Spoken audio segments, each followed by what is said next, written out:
It's Wild Wednesday, and Josh with the Potawatomi Zoo is here. I can't believe that I'm sitting next to someone with a snake. If you would have told me 1,000 years ago that this is where I would be, it's not.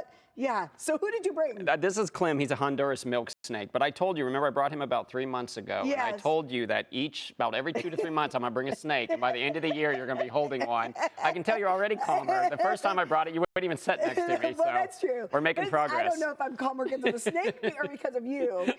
So what are the characteristics of this snake? So there's several species of milk snakes. We actually have milk snakes within our region. But these guys is part of our ambassador animal program. And we talk about this all the time. We joke about how scary snakes are and stuff. But they really do have an important role for our ecosystem. And we love to be able to take them out, let kids experience them, you know, talk to them that they're not pets, but they're definitely an animal that you should respect. They have an importance. And after some kids spend some time with them, it's amazing to see those fears kind of go away. We'll finally get them to pet one. And that's kind of what it's all all for us. So well, and so I am going to touch it because it does look like it's slimy, but it's really not. It's not. Slimy. It's really not. No, it's it does look slimy, but you can see how those muscles contract and how he just can. Yeah, it's pretty amazing. And then they use that tongue for smell. I mean, that's how they kind of. That is so wild to me. Yeah, that they use it to smell. Yeah, that's why he's just kind of checking out his environment and getting a sense of everything. How did you get so calm with these animals? Well, you know, there's animals that I talk about all the time that I'm more comfortable with. I mean, I'll be honest. I mean, I try to act all brave with the snakes, but there's a lot of snakes that I don't really want to reach my hand in and grab. I'd say, I don't call it a fear, I call it a respect. Right. But people think it's funny that I can just go walk in with a monkey and I have no problem with it. But snakes, I'm a little afraid of. So there's a lot of people that wouldn't walk in with a monkey. You'd be like, okay. Well, I don't know. What was the one...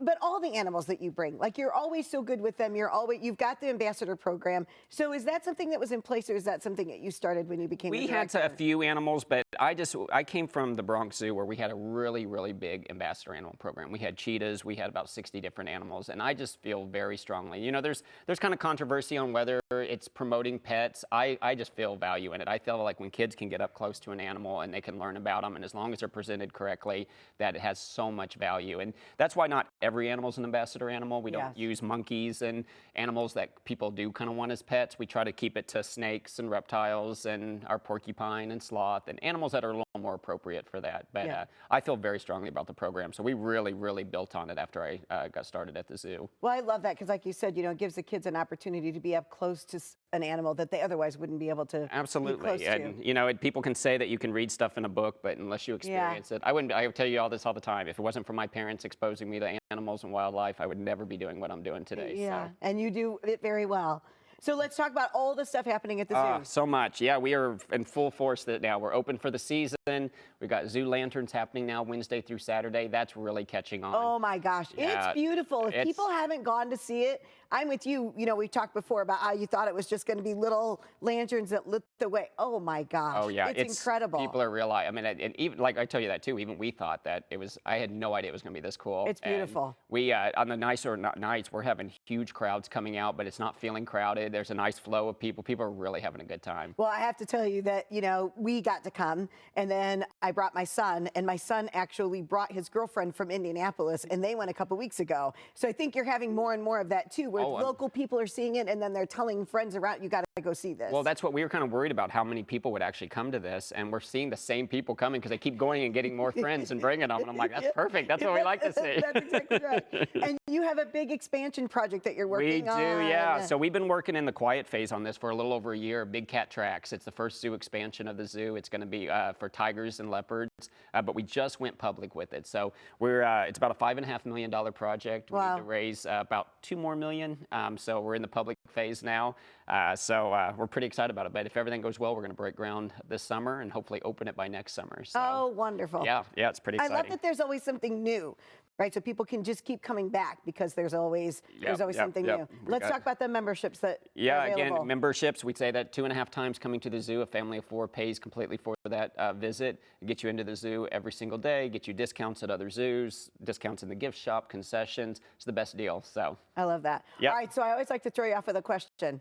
Yes. What's your favorite season at the zoo? Spring. Yeah, like now? Yeah. And why is that? Because I think that's when we're gearing up for the new season. Everyone's been kind of cooped up all year. They're so excited to get out to the zoo. All the animals. That's a lot of times when all the births are happening.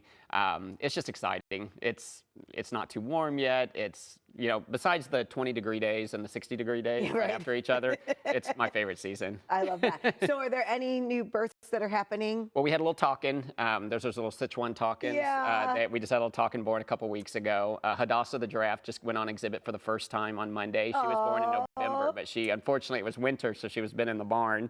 But then we've got the baby sloth still. We just had a little baby marmoset in the Learning Center born. We're always surprised. Sometimes we just walk in, there's a baby that we didn't even know that was going to happen. So. And there it is. Yeah. Awesome. Well, thank you. It's always such a pleasure to have you on. Absolutely. Thank you, Josh, for coming and bringing Clem even. For more information on the Potawatomi Zoo and to get a membership, check out your screen. You can visit their website at pottawatomizoo.org or give them a call at 574-235-9800, and you can check them out on Facebook.